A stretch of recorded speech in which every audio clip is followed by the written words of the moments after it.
Nací en Argentina. Me crié en Cuba. Hoy vivo en Francia. No sé por cuánto tiempo. Me cuesta pensar en el mañana. Vi cosas hermosas y otras que no hubiese querido ver jamás. Creí en la utopía. Es posible que todavía crea, no lo sé. Las heridas son recientes. Es fácil convertirse en corsario. Basta con creer en una causa y en un monarca que te utilice. El monarca pretende encamar la causa y se eleva por encima de nosotros, los corsarios, condenados desde el inicio a morir solos, con un loro al hombro, un ojo de menos y una pata de palo. Sin historia. La causa se va alejando de sus orígenes y se aparta de sus objetivos. Mantener el poder del monarca se convierte en un fin en sí, pero me equivoco de rumbo. Si continúo, no me van a entender. Debo explicarme mejor. Es necesario contarlo todo. Es decir, violar la ley de los corsarios. Capítulo 1. La verdadera traición. La Habana, junio de 1989. Hacía poco, menos de un mes, había regresado de Angola, donde había permanecido 4 meses. Aquel no fue un viaje como los que realizaba habitualmente, siempre había partido solo, de forma clandestina, bajo una falsa identidad, encargado de misiones delicadas, de operaciones especiales, pero esta vez había viajado legalmente, incluso acompañado de Ileana, mi mujer, representando a una empresa comercial. En cuanto llegué a La Habana fui a entrevistarme con el coronel Antonio de la Guardia, Tony para los amigos, mi jefe, que además de amigo, era mi suegro.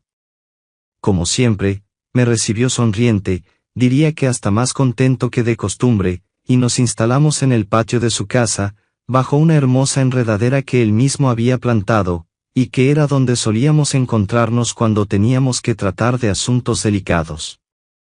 Al patio se llegaba después de atravesar la terraza donde Tony había colgado los lienzos de su propia cosecha que se había reservado para su colección particular, producto de su temprana vocación de pintor, que siempre compaginó con sus actividades militares. Ya no tendremos que jugar más a los empresarios. Por suerte he sido relevado de las funciones comerciales y solo tendré que ocuparme de las tareas operativas especiales. Tú también vendrás a trabajar conmigo a esa sección, lo dijo sonriente, pues sabía que a mí tampoco me gustaba el trabajo comercial. Tony se refería a la decisión de Fidel, quien, ante la crisis económica, decidió emplear la experiencia internacional y operativa que habíamos adquirido los revolucionarios profesionales en actividades comerciales con el fin de obtener divisas. Ya en reiteradas oportunidades le pedí a Tony que me ubicara en las tareas que ahora me estaba proponiendo. Descansa unos días y ten lista tu documentación, pues pronto saldrás para España, donde montarás una base de operaciones. Después te daré más detalles, me dijo concluyendo la conversación. Me quedé intrigado, me hubiera gustado averiguar en qué consistirían esas misiones especiales, pero no le pregunté nada, acostumbrado como estaba a esperar instrucciones en lugar de explicaciones cuando se trataba de ese tipo de trabajo. Luego nuestra conversación tomó un giro más familiar al unirse a nosotros Mari, su mujer, e Ileana, la mía. Él se mostró particularmente afectuoso con Ileana. Hacía meses que no la veía, pues ella había viajado conmigo a Angola, no como hija del coronel Tony de la Guardia sino como la mujer de uno de sus oficiales, sin gozar de ningún privilegio especial, como suele ser el caso cuando viaja algún familiar de un miembro de la cúpula del poder. Ileana había trabajado conmigo a pesar de que, en un principio, Tony se hubiese mostrado reticente al viaje y manifestado temores de padre. Pero no consiguió disuadirla. Mari, trae un traguito para que brindemos al mismo tiempo por el regreso y la boda de ambos, le dijo mi jefe a su mujer. Cuando nos casamos, unos días antes de salir para Angola, él no pudo asistir a la boda porque estaba en viaje de trabajo. Ahora parecía feliz, orgulloso de su hija, la abrazaba y la besaba con mucho cariño, como si tratara de recuperar el tiempo que no le pudo dedicar cuando era niña por sus constantes misiones secretas en el extranjero, tan secretas que ni siquiera le permitían escribirle. Ahora la tenía a su lado y la mimaba, le daba lo que no había podido darle anteriormente y lo que nunca más, aún no lo sabía, le podría dar.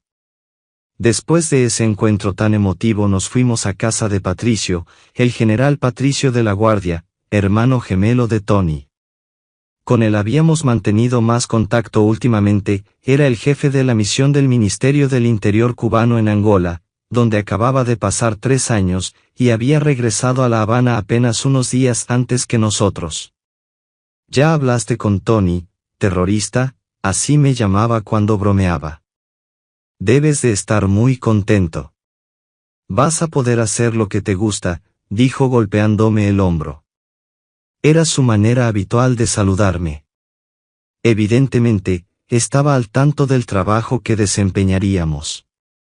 La conversación con él era menos formal, no era mi jefe directo y, además, debo confesarlo, lo había adoptado como padre, al mío lo había perdido hacía mucho tiempo. Patricio me trataba como a un hijo mayor, quizá porque podía conversar, mostrar dudas, dejar de ser general por un momento. Le pregunté si sabía cuáles serían nuestras misiones y respondió con una carcajada. Ahora sí que se volvieron locos. Tienes que montar una base operativa en España para actuar en Estados Unidos. Figúrate que el primer objetivo es hacer volar el globo de transmisiones de TV Martí. Me quedé frío. Una cosa era operar en América Latina, donde ya había trabajado, incluso en Europa o África, y otra en Estados Unidos, teniendo además como objetivo TV Martí. Imaginaba los controles de los americanos sobre ese proyecto millonario del gobierno estadounidense, destinado a enviar a Cuba una señal televisiva con el propósito de difundir programas de información y propaganda contra la revolución, contra Fidel Castro. El sistema de protección debía de ser impresionante. Sin embargo, sabía que bajo la responsabilidad de Tony todo saldría bien.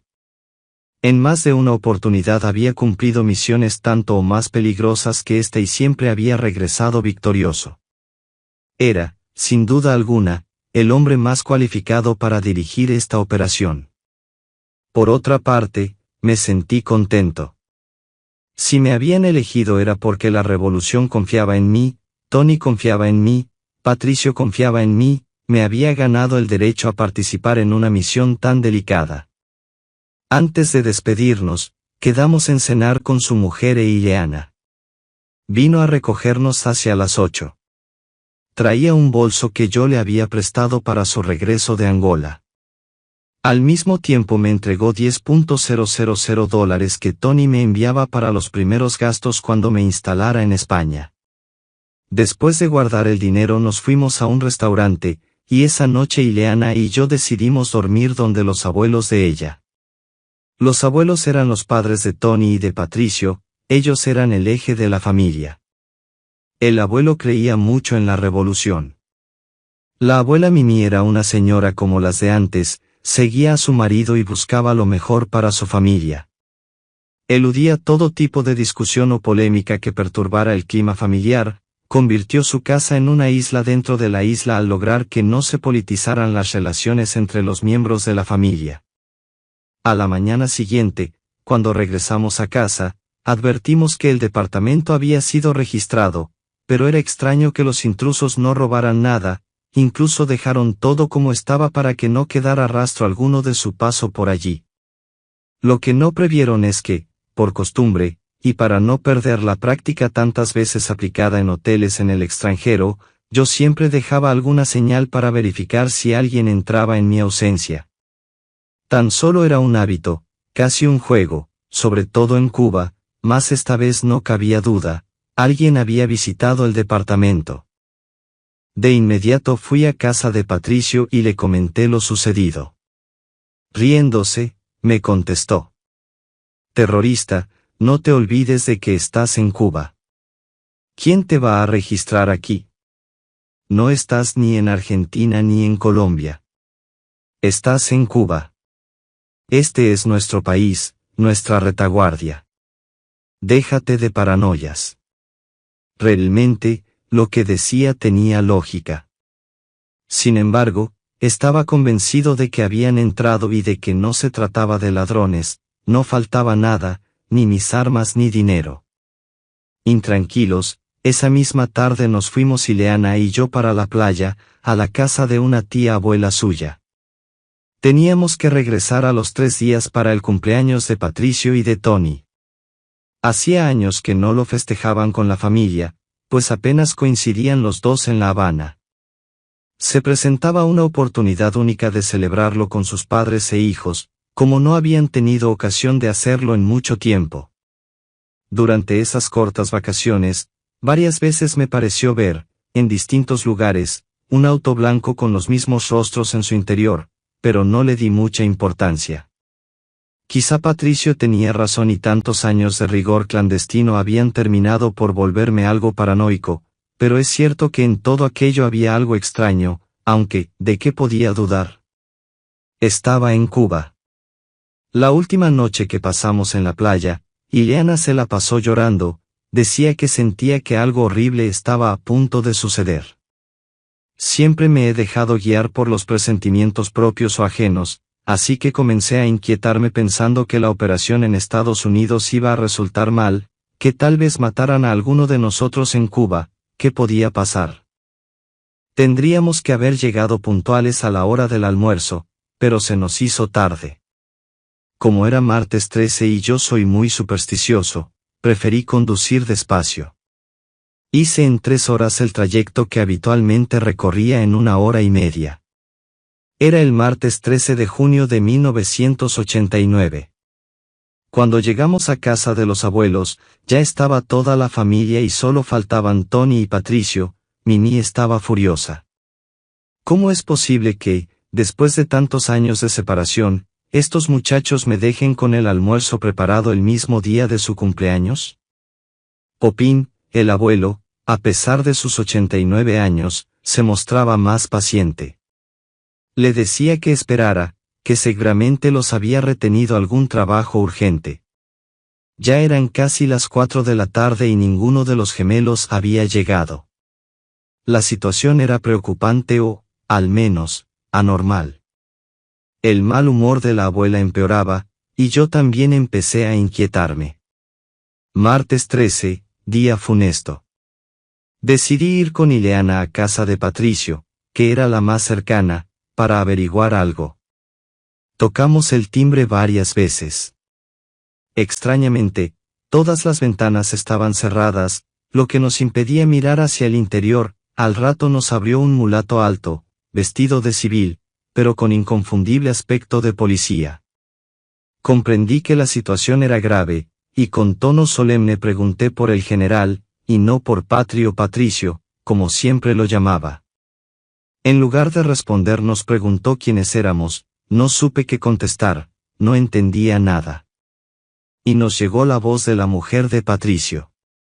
Déjelos pasar, que son la hija de Tony y su marido. Se levantó para recibirnos, llorando. Tony y Patri están presos en Villa Marista. Villa Marista es, ni más ni menos, la sede de la policía política, donde encarcelan a los disidentes. No sé qué pasa. No sé qué está pasando. Jamás podré olvidar la imagen del interior de la casa. Todo estaba tirado por el piso. Un grupo de 5 o 6 hombres registraba y husmeaba cada rincón. Me impresionó sobre todo ver tirados, entre cosas sin importancia, tantos símbolos revolucionarios, allí regados por el suelo y pisoteados. Estaban los uniformes verde olivo y de camuflaje utilizados en tantas campañas, y los grados de general. Las condecoraciones ganadas en misiones internacionalistas, las armas, incluso un retrato enorme del Che Guevara bajo el que nos fotografiamos Ileana y yo el día de nuestra boda, como queriendo sellar, a pesar de nuestras dudas, el compromiso de seguir luchando por la revolución. No pude ver más, me bastaba. En mi cabeza y en mi pecho se clavaron 1000 agujas, sentía que masticaba vidrios, que olfateaba podredumbre.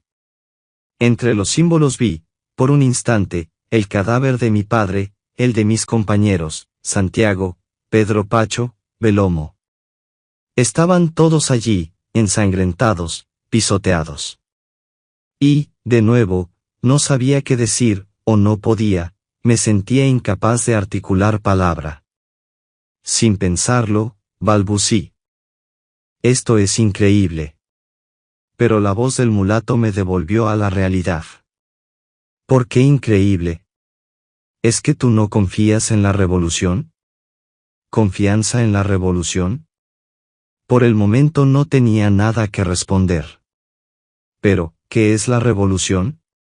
De ninguna manera el fetiche en nombre del cual la razón de Estado pronuncia y ejecuta sus sentencias. Principios, proyectos, sueños, puede ser. Hombres y mujeres de carne y hueso que los representan, que han luchado por ellos. Hombres y mujeres que por ellos han muerto tantas veces. ¿Y qué es la confianza? ¿No se trata de una nueva forma de hipócrita fe religiosa que hace creer en lo increíble? Apelar a la confianza significaba querer imponernos silencio cuando en realidad se trataba de ser fieles a nuestros ideales. Ideales que se apropiaron de mi vida aquella tarde de mayo en La Habana, cuando el comandante Manuel Piñeiro me anunció la muerte de mi padre, aboliendo de un golpe mi infancia. Que nadie venga hoy a hablarnos de delación o de traición. Nada podemos decir de lo que no esté ya en conocimiento de nuestros enemigos. No es preciso revelar nombres que deben quedar aún en el anonimato. Mas, testimoniar con lealtad, contar con sinceridad, es seguir siendo fiel. La verdadera traición sería guardar silencio. Silencio que consolida y perpetúa la injusticia.